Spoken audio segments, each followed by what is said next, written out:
one of our natural rights that we're born with, the right to control the circumstances of one's own death. Murder or mercy, the right to die. Do a doctor's responsibilities include fulfilling a suicidal patient's demands? Does a patient have the right to end his own life? Just how thin is the line between murder and mercy? Throughout the course of history, assisted suicide has been a highly controversial topic concerning ethics, religion, and law. While numerous individuals have supported euthanasia, just as many have denounced the practice. On one hand, it is the patient's right to determine the circumstances of their own life. On the other hand, it is the doctor's responsibility to take care of their patient to the best of their ability. Euthanasia is the act of killing an incurably ill person out of concern and compassion for that person's suffering. In physician-assisted death, the doctor merely supplies the necessary information and/or the means of committing suicide to the patient, allowing that individual to successfully terminate his own life. Though both practices seem similar, there is one key difference. In euthanasia, the doctor kills the patient, while in physician-assisted suicide, the patient kills himself. Although it is often assumed that contemporary perspectives are different from those throughout history, the concept of euthanasia has been a subject of debate for hundreds of years. As early as the 5th century BC, the ancient Greeks and Romans had established moral guidelines to be followed by physicians. Among the earliest of medical texts, the original Hippocratic Oath prohibited doctors from giving reprieve to ill patients through death. However, few ancient Greeks and Romans actually paid heed to this oath. During the Middle Ages, religion, rather than ethics, played a more extensive role in the matter. Christians and Jews did not believe that terminally ill patients had the right to decide the conditions of their own deaths. St. Thomas Aquinas maintained that suicide is wrong because it contravenes one's duty to oneself and the natural inclination of self-perpetuation, because it injures other people and the community of which the individual is a part, and because it violates God's authority over life, which is God's gift. Nonetheless, during the Renaissance in the 18th century, Reformation writers began to challenge church authority, as advancements in science and understanding of the human body allowed the benefits of euthanasia to be clearly seen. Despite the controversy surrounding deliberate death and historical views on the issue, in more modern times, many significant proponents have emerged who promoted the practice of assisted suicide since the 18th century. In the 19th century, the development and use of morphine as an analgesic became a significant milestone in the controversial argument for euthanasia. Samuel Williams, a non-physician, began to publicly advocate the use of morphine as a method of purposefully terminating a patient.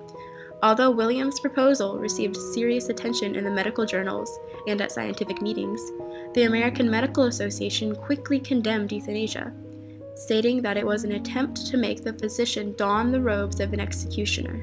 Arguably, one of the strongest defenders of euthanasia was Dr. Jack Kvorkin. Kvorkin, infamously known as Dr. Death, was an American pathologist who strongly believed in assisted suicide and euthanasia, sometimes going so far as to take matters into his own hands. As a child, Kvorkin was not able to understand and accept Christian religious concepts. He was also a genius scholar with a highly critical mind. Thus, he rarely accepted ideas without examining them. Kvorkin's rejection of Christian principles, coupled with his bold, maverick attitude, explained why he was so readily able to support the practice of predetermined death.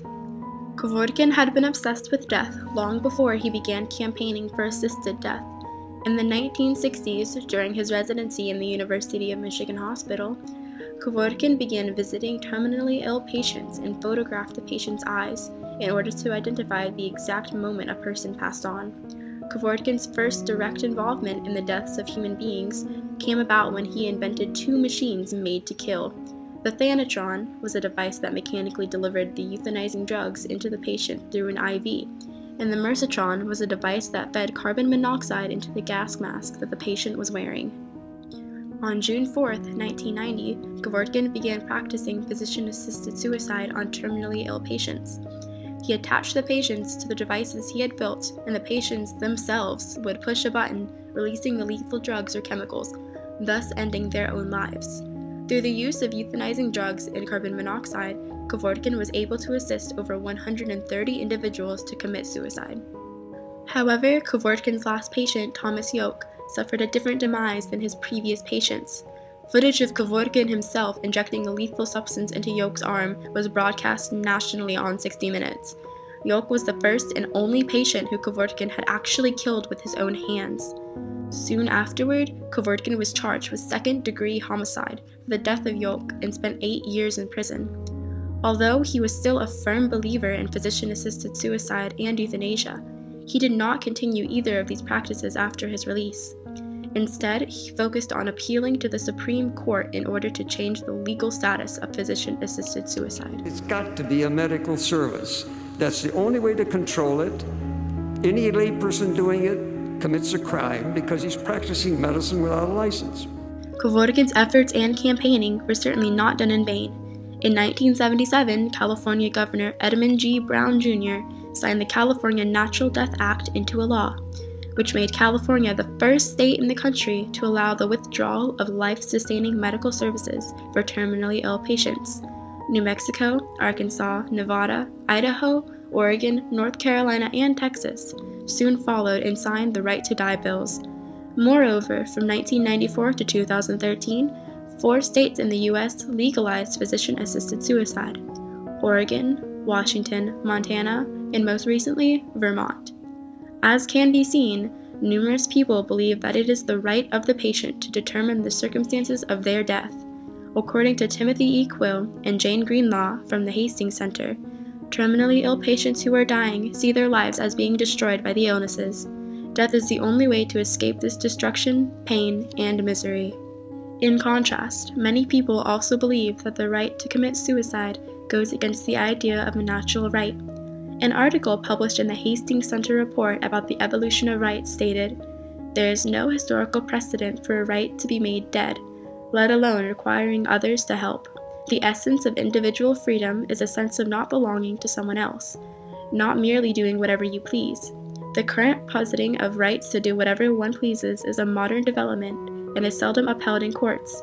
So the argument that there is a natural right to die is a stretch from interpretation of rights and currently has no basis in the U.S. Constitution. In fact, in 1997, the U.S. Supreme Court ruled that the right to die was unconstitutional in the cases Washington v. Glucksberg and Vacco v. Quill. Claiming that it is a patient's right to die often thrusts the responsibility of arranging for the patient's death upon the doctor. However, is it truly the doctor's responsibility to assist the patient in terminating his life? One commonly held belief is that if the patient is suffering and cannot be relieved with modern technology and medicine, then the physician is obligated to do anything he can to relieve that suffering, even hastening death if no other alternatives exist. The physician is to give the patient mercy. However, those against physician-assisted suicide argue that this practice could lead to abuse. A physician could end a patient's life without express confirmation, as some terminal illnesses can hinder a patient's communicational abilities.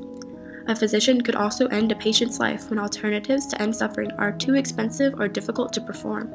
Moreover, if physician-assisted suicide or euthanasia was made legal, then the right to die could easily become the duty to die. In other words, this would place pressure upon those vulnerable patients who are financial or emotional burdens upon their family. This pressure could easily cause the patients to feel as if it is their responsibility to die, thus asking for euthanasia. Through an objective analysis of the benefits and disadvantages of a predetermined medical suicide, substantial arguments can be constructed for both the advocation as well as the denunciation of the controversial practice.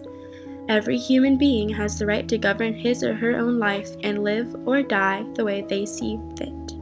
However, doctors are given the special responsibility of preserving the lives of their patients to the best of their ability.